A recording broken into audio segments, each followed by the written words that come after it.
Good morning प्रिय विद्यार्थियों। आज हम एक नए अध्याय का प्रारंभ करने जा रहे हैं और इस अध्याय में हम राजनीतिक दलों के बारे में चर्चा करेंगे कि राजनीतिक दलों का क्या महत्व है, राजनीतिक दल की क्या परिभाषा होती है और एक राजनीतिक दल के लिए कौन कौन से आवश्यक तत्व होने चाहिए। देखिए, वर्तमान समय में जो लोकतंत्र है वो सर्वाधिक लोकप्रिय शासन प्रणाली है और इस लोकतंत्रात्मक शासन प्रणाली के दो प्रकार होते हैं, जैसे कि हम पहले भी चर्चा कर चुके हैं। पहला प्रत्यक्ष लोकतंत्र और दूसरा अप्रत्यक्ष या प्रतिनिध्यात्मक लोकतंत्र। राज्यों की बढ़ी हुई जनसंख्या और विशाल क्षेत्र के कारण वर्तमान समय में विश्व के लगभग सभी राज्यों में अप्रत्यक्ष या प्रतिनिध्यात्मक जो शासन व्यवस्था है वही प्रचलित है और इस शासन व्यवस्था में जो जनता है वह अपने प्रतिनिधियों को चुनती है और इन प्रतिनिधियों के द्वारा शासन कार्य किया जाता है। जनता द्वारा अपने प्रतिनिधियों के निर्वाचन और प्रतिनिधियों द्वारा शासन व्यवस्था के संचालन की इस संपूर्ण प्रक्रिया को पूरा करने के लिए राजनीतिक दलों का होना अनिवार्य है। लोकतंत्र में राजनीतिक दल हम कह सकते हैं कि रक्तवाहिकाओं के समान होते हैं जो जन और तंत्र के बीच निरंतर संवाद को बनाए रखते हैं। यदि जनतंत्र समाज में व्याप्त विविधता को रचनात्मक रूप से समायोजित करने की प्रक्रिया को एक से अधिक जो राजनीतिक दल हैं वो इसे पूर्ण करते हैं, तो बहुत सारे राजनीतिक दलों की जो गतिविधियां हैं वो हम कह सकते हैं कि लोकतंत्र का प्राण तत्व हैं और राजनीतिक दल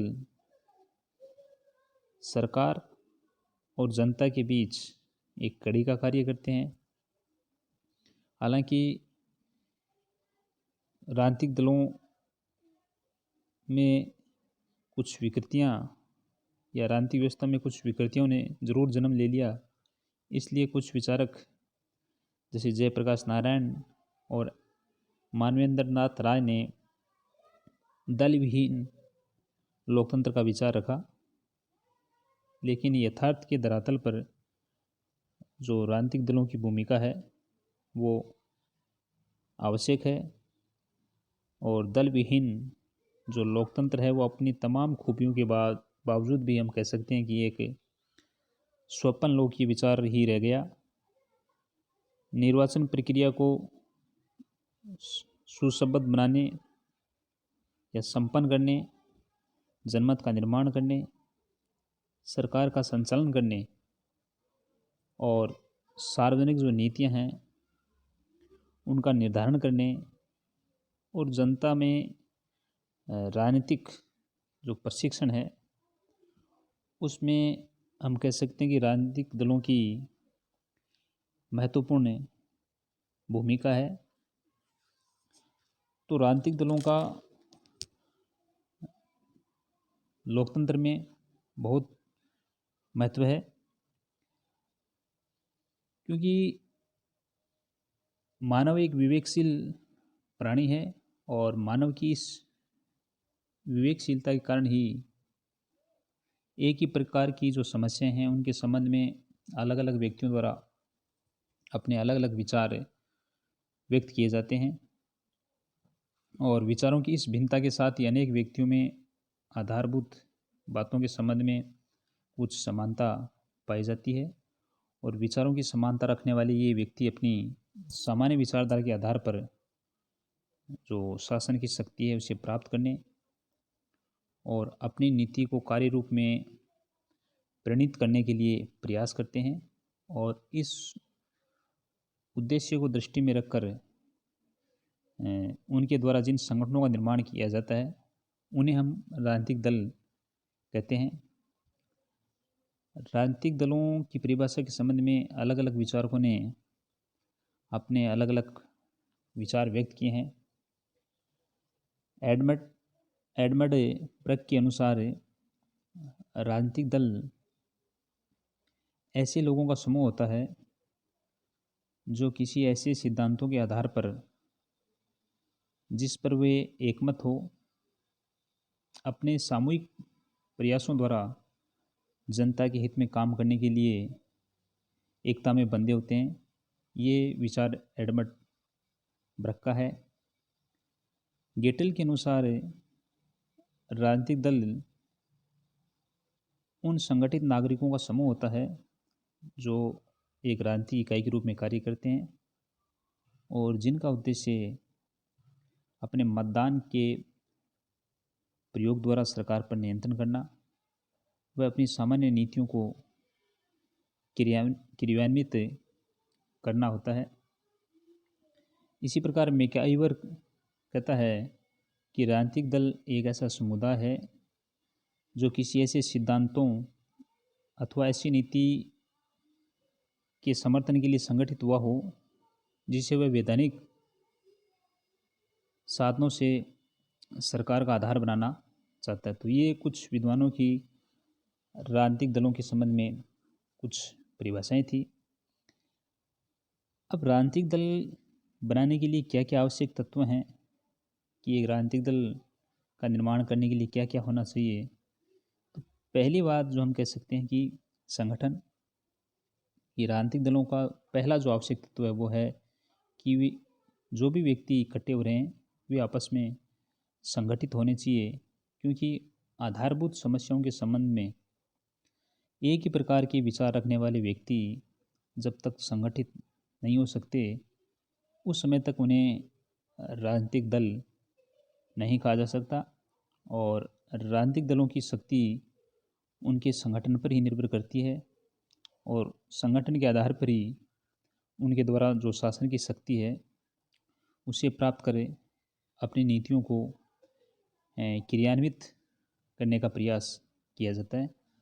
तो राजनीतिक दलों के लिए पहला आवश्यक तत्व है संगठन। दूसरा हम कह सकते हैं कि सामान्य सिद्धांतों की एकता।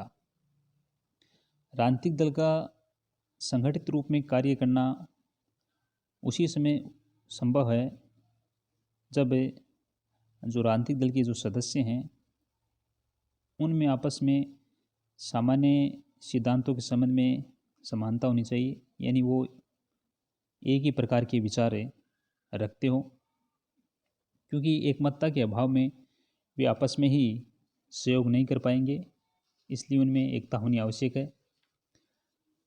यदि कुछ व्यक्ति अपने विशेष स्वार्थों के आधार पर संगठन की स्थापना भी कर लेते हैं तो इन्हें हम राजनीतिक दल नहीं कहकर उसको गुट कह सकते हैं।